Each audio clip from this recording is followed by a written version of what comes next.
अरे बाप रे बाप, यहाँ तो हार गल।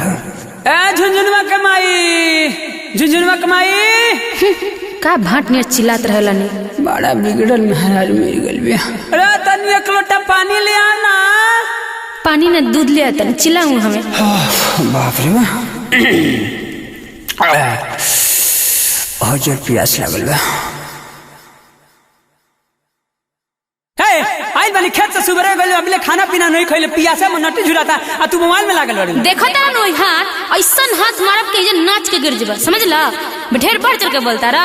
आ का कहता रा? कहत रहनी है कि पानी तनी एक लोटा दे दो, नटी झुरा गल।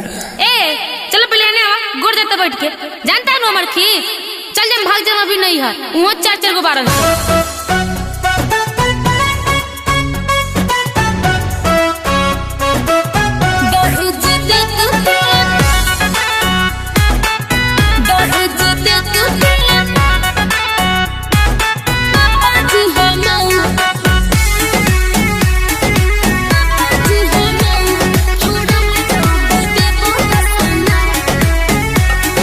जन्म के बदला सोधौला भगवान, जब से भइल बियाह बानी हम परेशान। बात कम बनाओ, कम बोला करो। कौना जन्म के बदला सोधौला भगवान, जब से भइल बियाह बानी हम परेशान। मन करता वे तोहरा के दे दी दहेज दे के जी हम छोड़ब जब देव 10 लाख। अभी चुप चाप गोड़ हाथ जा, छोड़ब जब देव 10 lakh. Piya record studio Delhi.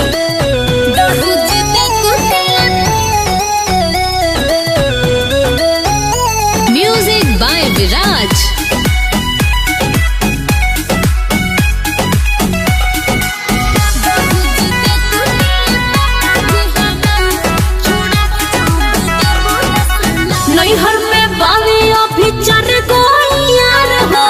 Bike पर घुमावे कहो, घुमावे लेके कार हो। जाने बहनी बिगड़ल तू बाहर कुमार के, कहे बतावा तारे अपना भातार। अब डायनासुर ले खाना हमारा पता। दहेज दे के पापा जी हम छोड़ब जब देव 10 लाख। अभी चुप चाप गोड़ हाथ जा, छोड़ब जब देव 10 लाख। मने हम सहतानी देते हमरा मूड़ी पर चढ़ के कुछो कह देबे। तेरे बहिन का तारे माई का छोड़ दे ना बोला। अरे छोड़ दे ना बोला। अरे गोड़ धरते ना, छोड़ दे मने बिना सुधर गई ने कहदा नहीं कि खाना बाकी तो हर माई खाने वाले तो तेरे खाए। छोड़ दे हमके। अब ना करब ऐसे। कल पर फाड़ दम तार, समझ लो तो बिगड़ गई बारी में। हैं सोहर तनी कि चलो मेहरारू ही गया, कहत हेकरा संग भाग जम, होकरा संग भाग जम। इज्जत तूने तनी अपना घर के कहते तेल बना कर तूने चार तो हम बोल सुधरबे के ना से।